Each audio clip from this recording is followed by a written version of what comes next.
Alô você, ouvinte deste Atômico Podcast. Está começando mais um Viagem Atomicast. Como vocês estão? Na verdade eu fiz uma enquete no meu Instagram, que é @viagematômica, perguntando com qual sentimento você está mais se identificando no dia de hoje.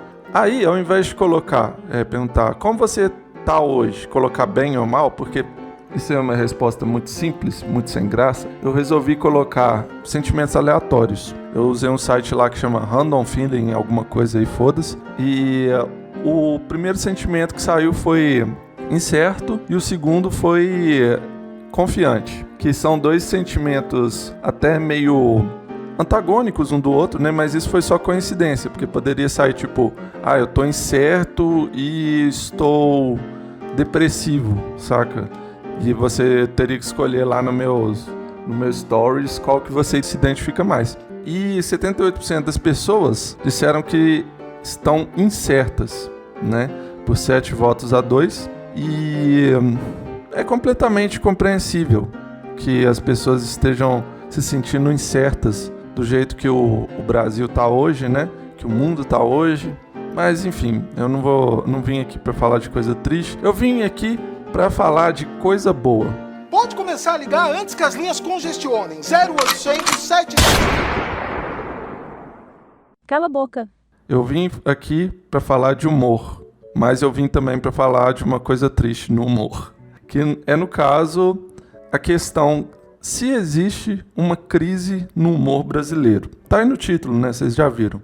É uma questão controversa, que eu vou tentar fazer uma exposição aqui para vocês. Esse podcast vai ser basicamente uma apresentação de uma palestra e vocês vão conseguir tirar as suas próprias conclusões. Porque eu não quero ser formador de opiniões, eu quero ser formador de dúvidas. Eu quero tirar certezas da sua cabeça e colocar dúvidas.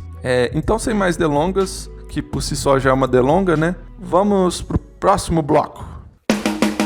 Então, gente, antes de mais nada, eu queria dizer que é a segunda vez que eu tô tentando gravar esse podcast, porque na primeira o Audacity não reconheceu o meu microfone e eu tava fazendo papel de trouxa aqui. Então, se essa introdução aí ficou uma bosta e que não te explicou porra nenhuma, peço desculpa, porque fazer as coisas pela segunda vez nunca é tão bom quanto da primeira. Só acho que eu descobri cedo. Mas vamos ir pro assunto aqui, que é o que interessa, né? O que me levou a escolher esse tema, que é a crise no humor brasileiro? Eu tava no Twitter, né, um dia desses, nesse site amaldiçoado, e eu comecei a ver uns trending topics meio estranhos, tipo umas coisas em caps lock, um negócio assim, tipo, vai responder não, em caps lock. Umas coisas tipo beijinhos científicos. E eu falei, que porra é essa? Aí eu cliquei, né? Eu vi que era um vídeo, eu vi tipo assim, eu juro pra vocês, eu vi tipo, sei lá, nem 1 milésimo de segundo, eu só olhei pra cara do cara que fazia e fechei. Mas eu não quero deixar aqui uma ideia de que eu tenho desprezo por ele, não é nada disso. Eu só não achei, eu não tive coragem de ver. Eu não tive coragem. Peço perdão se isso é uma falha de caráter da minha parte, mas eu não consegui ver esse vídeo do beijinho científico. Não, pelo menos não na primeira vez que eu vi, né? Mas aí beleza, eu falei, foda-se, deixa esse negócio aí. E aí começou, depois de um tempo, né, a aparecer só esse vídeo na minha timeline. Era um atrás do outro, era tipo um tweet, aí depois eu subi mais um pouquinho, quer dizer, descia, né? Mais um pouquinho e era de novo, aí desci mais um pouquinho, era de novo. E aí eu comecei a ver no Instagram, ver no WhatsApp, ver em todos os lugares. E assim, velho, nesse ponto em que eu já tinha visto tanto vídeo assim, eu nem tinha aberto o vídeo, nem tinha reproduzido o vídeo, mas só de ver sem som pelos stories, pela minha timeline no Twitter, porque assim, tinha legenda, né? Eu já entendi do que era o vídeo e eu resolvi eu não quero ver isso com som. Porque sem som eu já vi o vídeo todo praticamente. Eu já entendi. Tipo assim, com 1 segundo de vídeo eu já entendi a premissa do vídeo, sabe? O que eu quero dizer aqui é que eu não entendi a graça. Qual que é a graça? A graça é ele fazer caras e bocas, sabe? A graça é o jeito que ele tá teclando no teclado e olhando diretamente pra câmera, é como ele fala as palavras errado, é isso que é a graça desse vídeo? Porque isso não tem graça nenhuma pra mim. Eu sei que o humor não é uma coisa que é igual pra todo mundo, beleza, eu compreendo isso, mas cadê a virada? Cadê o punchline? Eu tô falando igual o stand-upero aqui, mas não, toda piada, sendo stand-up ou não, ela tem um punch, entendeu? Ela tem um punchline. E essa piada não tem punchline, é só ele falando o que aconteceu, fazendo caras e bocas. Aí, tipo, eu resolvi fazer um vídeo zoando. Até porque tem uma amiga minha, né, a Juliana, que ela começou a me mandar esse vídeo várias e várias vezes no WhatsApp. E eu falei, para de me mandar isso. Para com essa porra aí! Caralho, eu já não aguento mais ver isso na minha timeline. Eu fiquei triggered, eu fiquei engatilhado com isso. É sério, velho. No dia que isso aconteceu, eu só queria que essa porra parasse de aparecer na minha tela, saca? Eu não sei por que eu fiquei nesse nível, mas eu fiquei. Mas aí, então, eu pensei um pouquinho e tive uma ideia. Eu vou fazer um vídeo zoando, né? Esse menino, que é o nome do rapaz que fez o vídeo mesmo, da Pfizer. E eu fiz um vídeo, né, zoando ele. Eu vou tocar o som dele aqui e deixa o link nos comentários também pra quem quiser ver, ó. Pode tocar o som.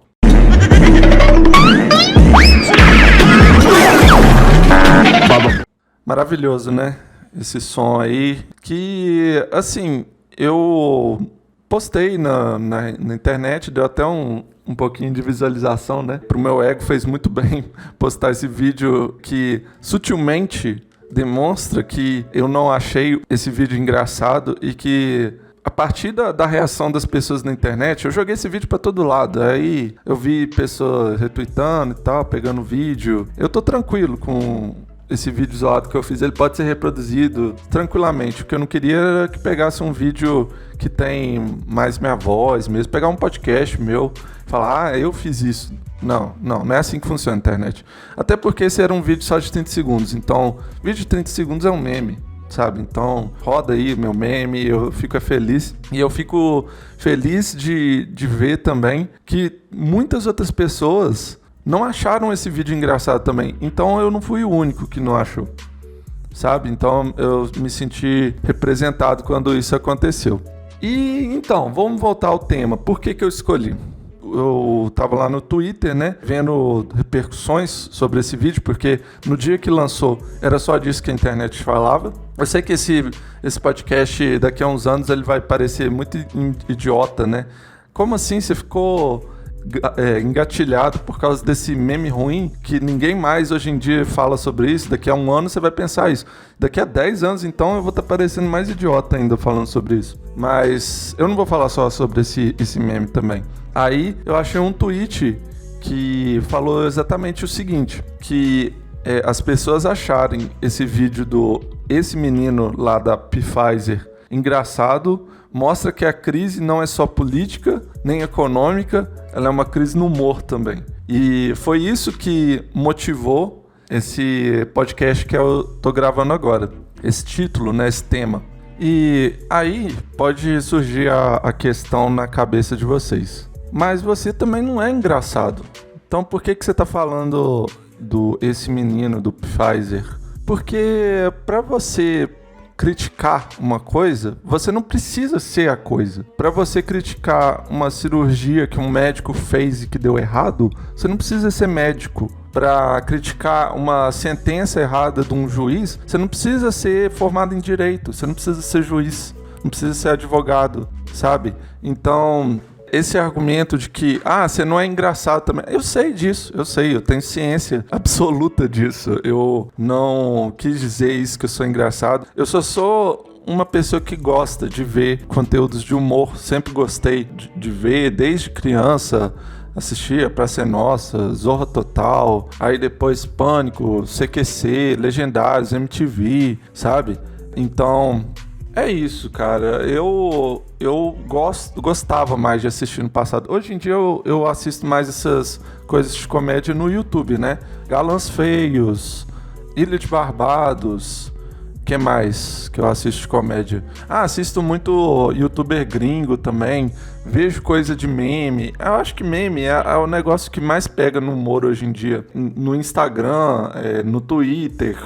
Tem muito essa questão aí. Mas assim, eu gosto de coisas humorísticas até hoje. Eu sempre fui assim um nerdzão disso. Não a ponto de assistir muita coisa tipo Monty Python. Eu tentei assistir, não gostei muito. Eu não fui com a cara, sabe? Eu achei monótono demais, então muitas coisas assim até meio repetitivas. Mas enfim, a gente vai falar sobre a trajetória do humor no Brasil e eu vou falar um pouco do meu ponto de vista também sobre esses artigos humorísticos aí que tivemos no Brasil. E assim, o primeiro marco que eu reconheço assim que foi importante para o humor brasileiro foi o Mazzaropi. Assim, eu posso estar errado, pode ter tido nomes importantes antes do Mazzaropi, que eu não esteja lembrando agora, mas que vocês falarem, talvez eu lembre. Mas eu acredito que o Mazzaropi foi um dos primeiros, assim, que trouxe a questão do humor para uma pessoa, sabe? Porque depois teve Didi, teve, sei lá, stand-up comedy, teve um monte de coisa. Mas ele trouxe para uma coisa mais personalista, assim, o Mazzaropi. Ele é o cara engraçado, não o filme em si. Eu não assisti muito assim, mas eu assistia com a minha avó, porque minha avó era viciada no Mazzaropi. E ele era tipo assim, o Didi caipira, era o Didi antes do Didi. Aí os Trapalhões, eles faziam uma comédia mais com maldade, assim. Trapalhões tinha maldade nas coisas que eles faziam. Era muita piada racista, muita piada homofóbica, pelo menos em uma parte, né, dos programas mesmo de TV. Agora, os filmes já são mais limpos, assim. Os filmes foi o que eu mais tive contato dos Trapalhões. Assisti a maior parte quando era criança e eu não lembro de nada, pra falar a verdade, mas eu lembro que o Mussum e o Zacarias eram os mais engraçados e que o Dedé e o Didi eram os mais sem graças, né? É uma coisa que eu percebi, sabe? Em toda série humorística, todo trabalho assim de filmes, sempre tem um ou dois que se destacam, saca? Tem sempre o Seu Madruga do Chaves. O Seu Madruga, obviamente, é o mais engraçado do Chaves, junto com o Kiko, né? Mas não quer dizer que os outros não sejam engraçados no Chaves, mas toda série tem o Seu Madruga. E o dos Trapalhões era o Mussum e o Zacarias. Eu, a Patroa e as Crianças, por exemplo. O Seu Madruga deles é o Júnior. Junto com o Franklin, talvez. O Franklin também é bem engraçado, mas o Júnior é o mais engraçado. Tem sempre aquele que é o mais engraçado da parada. Deixa eu pensar outro. Um Maluco no Pedaço. O mais engraçado é o Carlton e o Jeffrey. E isso é indiscutível. Em toda série que for humorística, você vai achar aquele que é o mais engraçado da parada. Não que os outros não sejam, mas que ele meio que ofusca a graça dos outros. Mas enfim, aí, cara, Trapalhões, né? É essa a nossa referência de hoje em dia. Foi uma coisa que a gente herdou. Dos Trapalhões a gente herdou um humor maldoso, assim, um humor de falar da aparência dos outros, humor racista, homofóbico, humor negro. Isso era porque naquela época não tinha a mesma preocupação que tem hoje. E eu, assim, na minha opinião, se a gente for entrar nessa questão, é óbvio que essa preocupação é válida. E eu acho que isso só ajuda o humor, isso daí não atrapalha em nada. Isso só ajuda a gente a fazer piadas mais inteligentes, piadas novas, piadas que realmente são respeitosas e que não machuquem ninguém. Mas tem gente que tá preso nessa mentalidade da piada maldosa. E aí, um outro marco da comédia no Brasil foi A Praça é Nossa, né? Com o Casalbé. Solta a risada do Casalbé aí.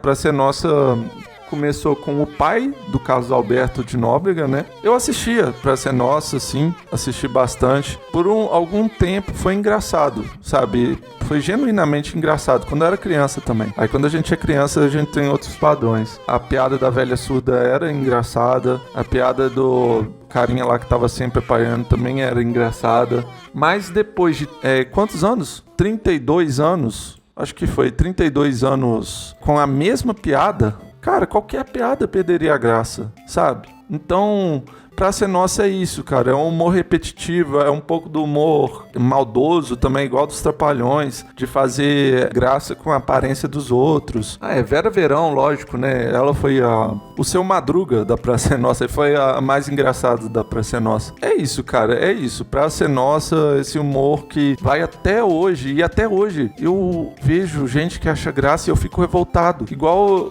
eu fiquei quando eu vi as pessoas rindo desse vídeo do Esse Menino. Pfizer. Eu sinto a mesma coisa. É uma coisa tão sem graça, tão repetida por tanto tempo. Cara, humor é novidade. É até um dia normal de expediente pro Casalbert, porque ele não pensa em nada. A Praça é Nossa não tem inovação nenhuma, não tem nem roteiro, sabe? É só ir lá e fazer a mesma coisa de sempre. Eu aposto que eles já reusaram muitas piadas. Eu aposto não, eu tenho certeza. Eles já reusaram piadas e sempre reusam as mesmas piadas. Porque, cara, é um negócio...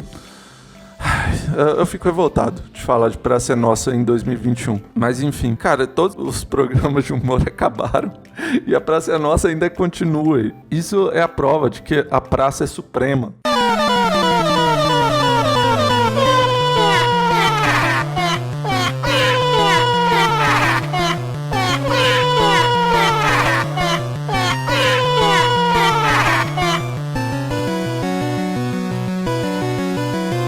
Sabe? Todos nós vamos morrer e a Praça é Nossa vai continuar acontecendo. Quando o Carlos Alberto de Nóbrega morrer, vai ser o filho dele, que trabalha na Praça é Nossa também. Isso é muito provável de acontecer, de passar pro filho do Carlos Alberto. Depois, né, surgiu Hermes e Renato, que eu vou ser sincero pra vocês, eu não acompanhei porque eu não tinha MTV.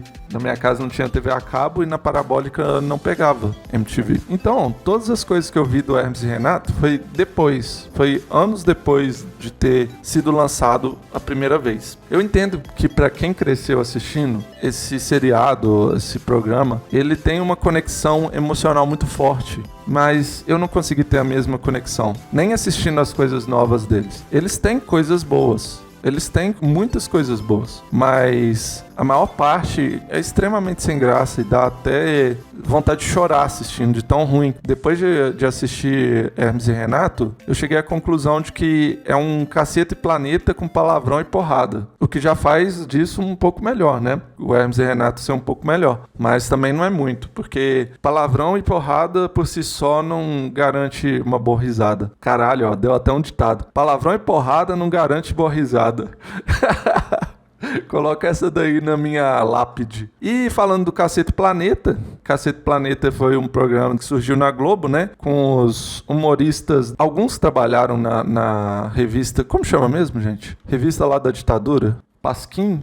O Pasquim, ele foi um marco também no humor brasileiro. E o Cacete Planeta, ele é um programa de humor que tinha muitos humoristas do Pasquim, que pra quem não sabe, foi uma revista, né, que saía na ditadura e era uma revista de piadas com a ditadura. E as pessoas que faziam essa revista foram perseguidos, foram presos e, assim, muitas histórias loucas também dessa época de prisão. Tinha um censor que ficava dentro do Pasquim, eles tinham que fazer as piadas de uma forma que o censor não entendesse, aí eles ficavam amigos do censor também. Era uma doideira, eles foram presos e os policiais que prenderam falaram que era fã deles. É isso, cara, é isso que é o Brasil e é isso um pouco que tá passando hoje em dia, sabe? É uma doideira, velho, é uma doideira isso. Voltando a Cacete Planeta, ele é um pouco parecido com a Praça é Nossa e com a Zorra Total na questão de repetir piada. Era muita piada repetida.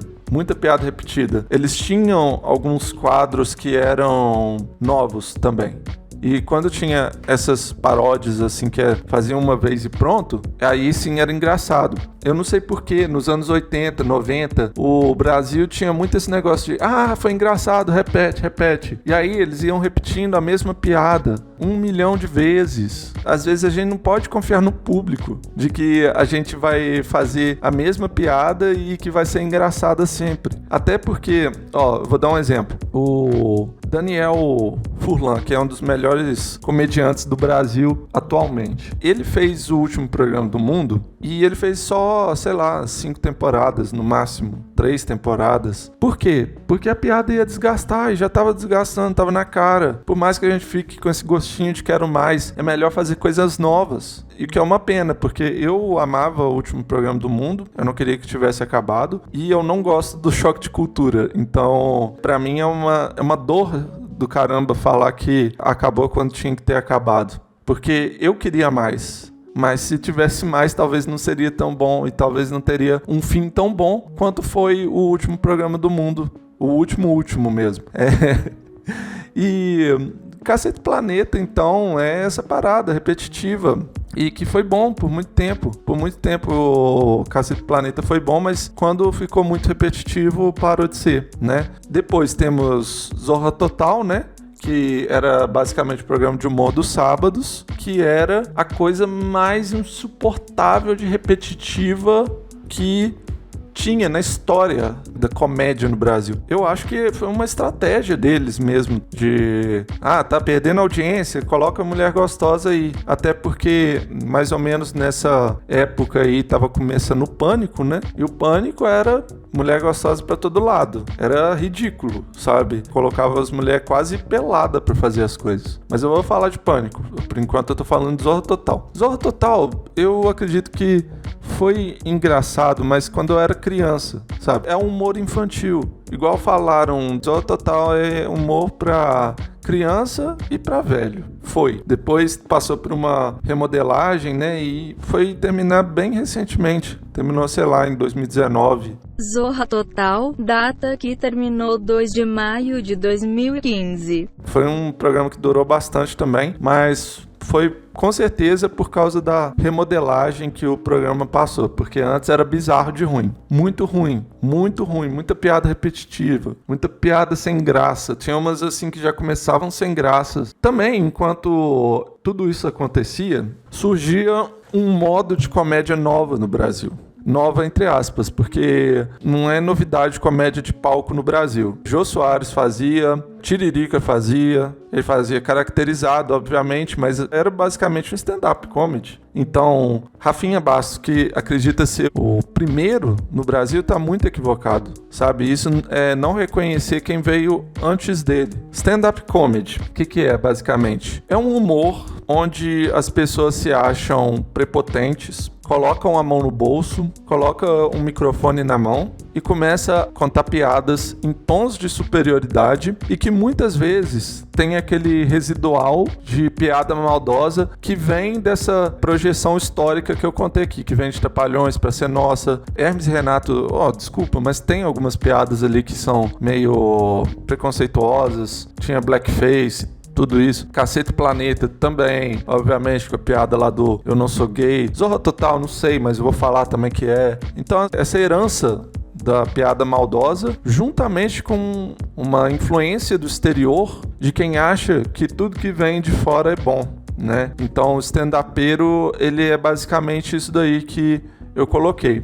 Stand-up comedy, na minha opinião, não tem graça. Eu já assisti vários no YouTube, nunca nenhum pessoalmente, mas eu já ri de algumas coisas, mas é aquele negócio, é a mesma risada que eu dava com Hermes e Renato, e a mesma risada que eu dou hoje em dia com o Choque de Cultura, que eu não acho aquela coisa engraçada, sabe? Eu acho que eles tentam ser, mas não conseguem. Mas que às vezes eu rio ainda assim, porque nem tudo é só sem graça também. Algumas coisinhas eles acertam, né? Assim como todos esses outros que eu falei. E stand-up comedy, esse estilo de humor, ele tem influência muito forte até hoje. Ele vai durar, stand-up comedy, anota aí, isso é uma coisa que vai durar no Brasil, porque tudo que vem com influência do exterior é usado ad nauseam, sabe? Stand-up comedy vai ser a mesma coisa da Praça é Nossa. São fórmulas diferentes de humor. Um é pra televisão, outro é de palco. Mas humor desgasta da mesma forma, pode ser de qualquer forma. E ele gerou depois, né, o CQC. Na verdade, o CQC ele é um programa argentino que ele utiliza de comediantes do stand-up comedy, que antes eram desconhecidos. Eu vou falar a verdade, CQC fez a gente saber quem que eram esses comediantes. Nunca tinha ouvido falar de nenhum deles antes. E popularizou o stand-up comedy. Então, assim, ó, já conta as desgraças que o CQC fez pro Brasil. Bolsonaro, stand-up comedy, que mais? Marcelo Taz, que as pessoas dão muita importância para a opinião dele, só porque ele é careca e faz pôr de intelectual. E eu acho um absurdo que ele esteja no Provocações no lugar do Abujamra.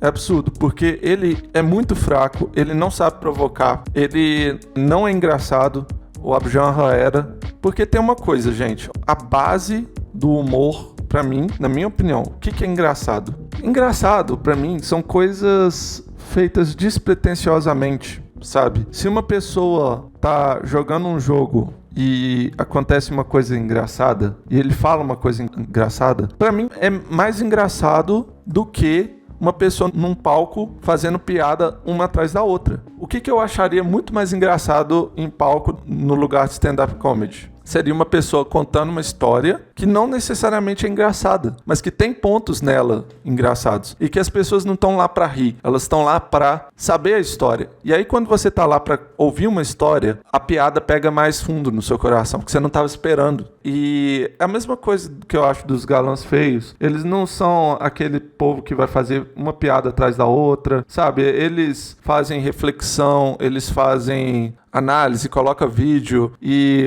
aí tem umas piadas entre uma e outra, eles dão as notícias. E quando essas piadas vêm, é muito recompensador. Na minha opinião, eles são um humor mais político e desse jeito que eu gosto. E nem todo mundo gosta de política. Eles não são o nível CQC. O CQC era um humor com a nossa desgraça. Eles chegavam lá pros políticos e falavam, por que você rouba? Cara, isso não é humor, isso é triste.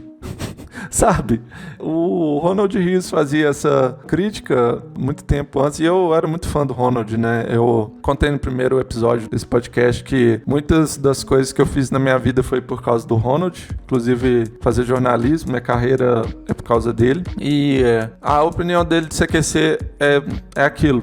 Eu concordo totalmente e não foi por causa da opinião dele que eu não gostei de CQC. Eu já não gostava antes. E eu fiquei feliz quando eu vi que outra pessoa não achava o CQC tão engraçado assim. Enfim, mas eu pulei aqui, obviamente, o Pânico que veio antes, né? E falar de Pânico é falar um pouco também de como tá o Brasil no momento. Cara, pegadinhas sem graça, coisas forçadas na internet, gente fazendo loucuras. Tipo, essas coisas, esse humor de hoje em dia, ele é herança do Pânico. E eu vou falar pra vocês, eu assisti o Pânico desde o início quase. Os primeiros anos do Pânico, eu assisti. E, velho, quando eu era criança, eu achava engraçado eles enchendo o saco das pessoas. Porque, sei lá, velho, porque eu era criança. Mas quando você é adulto, você imagina, velho, você tá indo lá pra um evento, tá indo a trabalho pra algum lugar, para um doido com um microfone, uma câmera do seu lado, fala, calça essa porra aqui, calça essa sandália da humildade aqui, e fica enchendo seu saco. Velho, eu achava que as pessoas que não calçavam eram desumildes e acabava com a reputação dessa pessoa pra mim. Mas era muito chato, mano, era muito chato. E o programa foi isso por muito tempo. Mas é igual eu falei, né, tem as coisas engraçadas deles também. Eles não foram só sem graças. Tinha muita coisa machista também. Eles colocavam as mulheres lá igual como se fosse aquelas televisão de cachorro, né? Se não colocar uma mulher gostosa, perde a atenção das pessoas. E era isso, velho. Era eles fazendo sacanagem com elas, dando choque nelas, fazendo elas comer merda, tipo isso. E só porque eu quero mesmo, solta uma risada do Bola aí.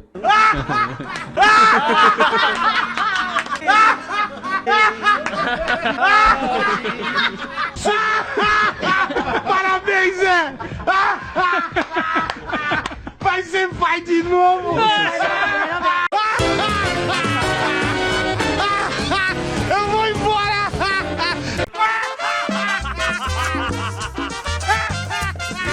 E essa risada aí era o que a gente ouvia. Pânico, ele era bom pra quem não tinha internet, mas depois que a internet surgiu, perdeu todo o motivo de assistir. Porque, tem muita coisa melhor na internet. E hoje em dia é uma desgraça, né? Pânico na Jovem Pan é uma reprodução de chorume de bolsonarismo uma atrás da outra. Pânico também gerou muito o negócio do Mamãe Falei, desse povo que pega celular e começa a filmar as pessoas, começa a falar alto e ser idiota, rude, filmar as pessoas sem permissão delas. Mas Pânico foi isso e é um programa decadente e de longe é o pior dos que ainda existem hoje, dos que eu já falei, né? Que foi Praça é Nossa, que mais que ainda existe hoje? E Pânico. Praça é Nossa e Pânico, o Pânico ainda consegue ser pior, mas a Praça é Nossa também é bem ruim, não fica muito atrás não. Concorrentemente com tudo isso, mas numa esfera um pouco menos acessível, tinha o humor da MTV, igual eu falei, Hermes e Renato foi um marco do humor da MTV, mas depois vieram outros, que esse sim eu tive uma ligação mais forte. Ronald Rios, como eu já falei, né, mas também o Marcos Mion, o Marcelo Adnet, a Dani Calabresa, Comédia MTV, quinta categoria com os Barbichas, não com a Tata Werneck. A Tata Werneck é muito sem graça. Ela é uma daquelas outras pessoas que todo mundo acha engraçado, mas que eu não consigo ver graça, sabe? Igual o Hermes e Renato, igual o Choque de Cultura, igual esse menino, sabe? Ela é meio nesse ritmo aí. Eu não consigo ver graça nela. Apesar de que eu achava ela legalzinha na MTV. Só não assisti o quinta categoria, porque aquilo era a definição de cringe. Mas eu tinha uma admiração muito grande pelo Mion, pelo Marcelo Adnet. Caralho, velho, eles mandavam bem demais no Comédia MTV, arrebentavam. Inclusive, eu tive uma nostalgia trip, né, recentemente, que eu procurei todas as sketches da MTV e fiquei assistindo, sabe, em repeat, porque é bom até hoje. O humor da MTV... ele é bom até hoje, ele não é ultrapassado igual do CQC, igual do Pânico. Os mais antigos é previsível que seja ultrapassado. Mas vamos comparar então com as coisas que aconteceram mais ou menos na mesma época, que foi Pânico, CQC. Humoristas da MTV, aquele humor, aquelas sketches, tem graça até hoje. Até hoje. Você vê coisa do Pânico e CQC, você não acha graça mais. E depois... para sepultar de vez o humor brasileiro, a Record trouxe essas pessoas da MTV e fez um programa chamado Legendários, que foi a tragédia mais triste da televisão brasileira. Eu não lembro de outra mais triste do que Legendários. É muito ruim. Era muito ruim. Era cringe. O cringe que tinha com a Tata Werneck no quinta categoria, no Legendários, era umas 10 vezes, no mínimo. Ai, cara, só de lembrar as coisas que passaram nesse programa, eu fico com raiva.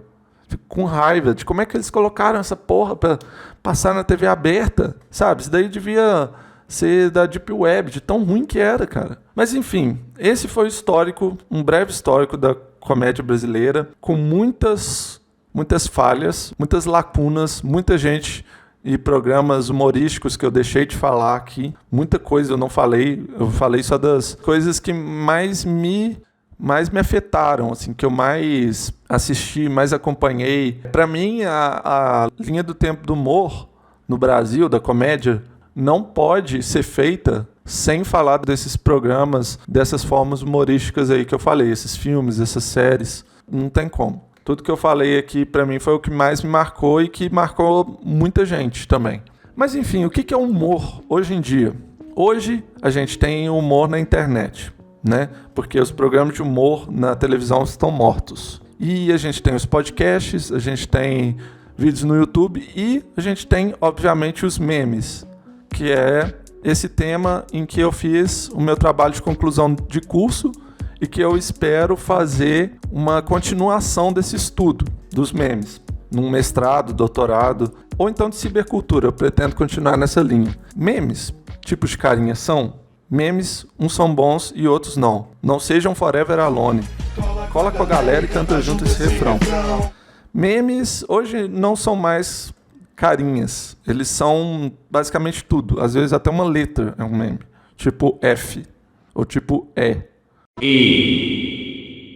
Tipo W ou L. Esses são memes mais novos. Vocês nem devem conhecer W e L. Mas memes são tudo hoje em dia. Hoje a piada é meme. Hoje as piadas mais engraçadas são memes. Você vê no Instagram, pra mim, as coisas mais engraçadas que eu vejo são as do Instagram. Quando eu abro explorar lá e começo a ver meme um atrás do outro.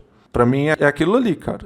Eu assisto mais coisa do estrangeiro, mas tem coisa brasileira também que é boa no Instagram. E temos ela, a Pfizer.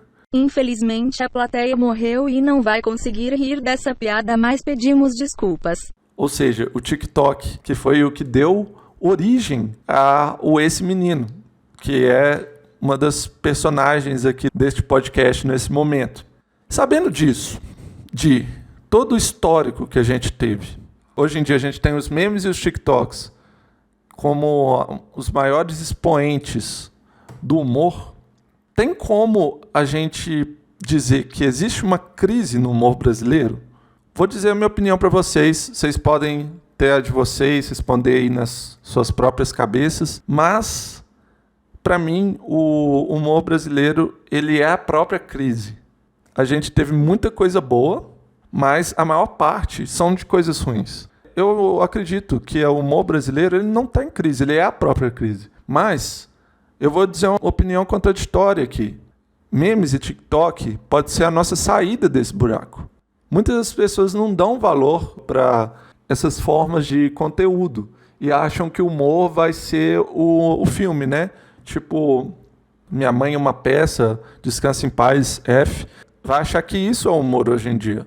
Mas o humor hoje em dia está totalmente na internet. É totalmente memes e TikTok. Não, quer dizer, não totalmente. Mas é uma boa parte disso. É um bom expoente disso. Eu fui bem crítico, né, esse podcast inteiro. Mas eu sou otimista de que o humor não vai piorar. Ele tende a melhorar. Por que eu digo isso? Porque a gente se inspira muito no exterior, né? E o exterior... Os Estados Unidos e tal. Agora eu vou mamar um pouco os Estados Unidos. Eu falei do Rafinha Bastos lá do stand-upeiro, mas eu vou mamar um pouco os Estados Unidos. Eles têm um humor mais engraçado que a gente sim, cara. Eles têm memes mais engraçados que a gente sim. E aí a gente acha, os memes do Brasil são os melhores. Não, cara, os memes do Brasil foram os melhores no passado. Hoje em dia não são mais. Os memes do Brasil hoje em dia são os piores. São muito ruins. Eu vejo meme em espanhol, eu vejo meme americano, vejo meme de europeu. E, cara, eles são muito melhores que a gente nessa porra, sabe? Eu vejo cada vídeo de hispanohablante aí, do pessoal da América Latina, que, cara, é muito bom, é muito engraçado, velho. E o Brasil tá preso nos mesmos memes sem graça de sempre, né? Tipo Pfizer... Aí faz caras e bocas, porque o nosso humor também é muito caras e bocas, né? É uma herança maldita desse histórico aí que eu fiz. Mas se a gente se inspira tanto no exterior, muito provavelmente a gente vai começar a puxar um pouco dessas tendências estrangeiras para o nosso humor, né?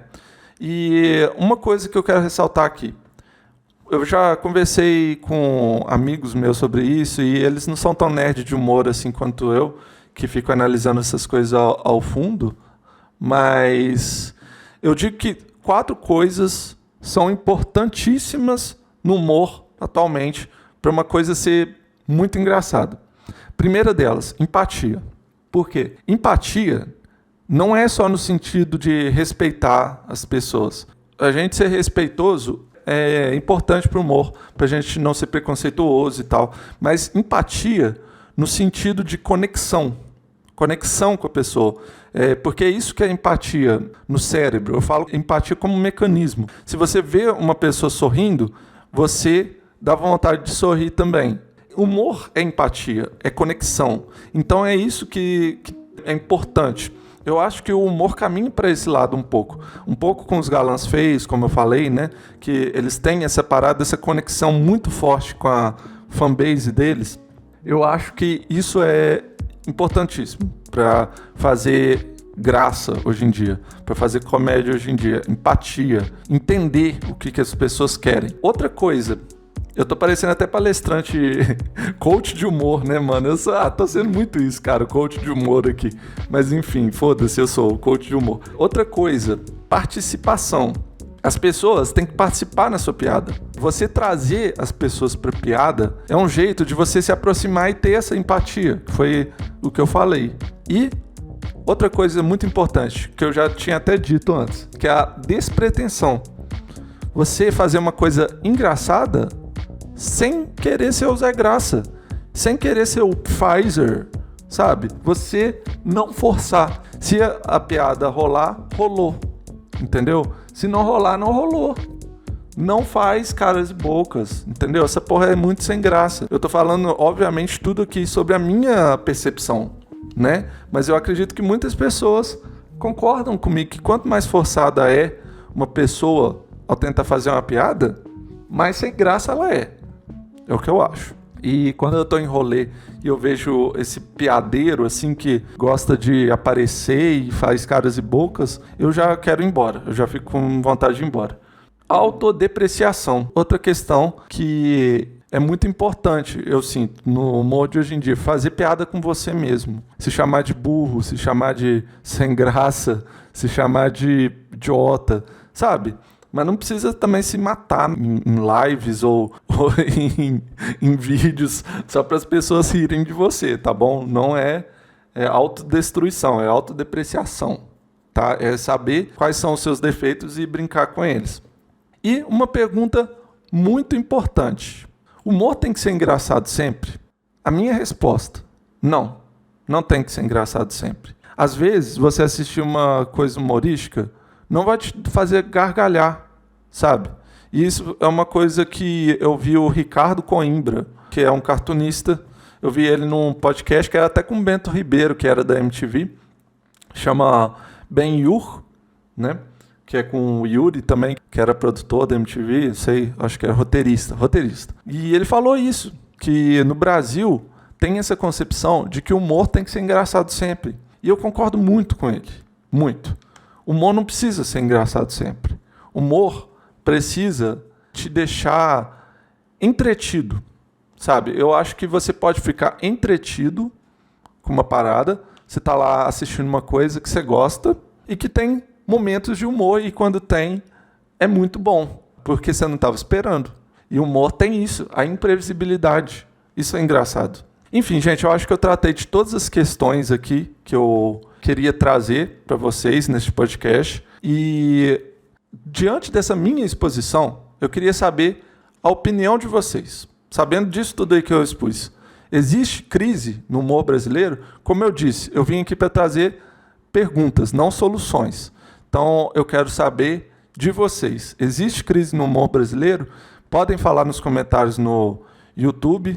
Se você estiver assistindo pelo Spotify, pode me procurar em qualquer rede social e falar comigo, falar sua opinião comigo. Eu vou adorar ler. Eu quero saber a opinião de vocês, de verdade. E é isso. Então, tá feita a minha reclamação aqui. Tá feito os meus reclames do Plim Plim. Do Faustão aí, ó, que foi um outro grande humorista também, no passado, hoje em dia não tanto mais. Mas é isso, então, vamos pro próximo bloco, bora lá!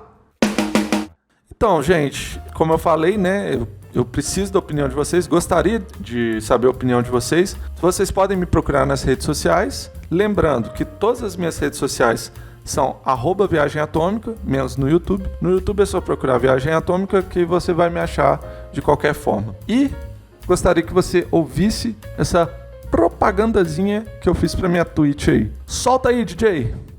Viagem Atômica também está no Twitch. É isso mesmo que você ouviu, jogando jogos muito entediantes. Boring. E também jogos excitantes, que vão fazer você mijar na sua cadeira gamer. Aí é foda, né? Isso é uma barata? Tudo isso em twitch.tv/Viagem Atômica, tudo junto. Cola lá e deixa o seu follow. Então é isso aí, moçada. Lembrando que falar a expressão cringe é cringe. E reclamar da expressão cringe também é cringe. Até a próxima!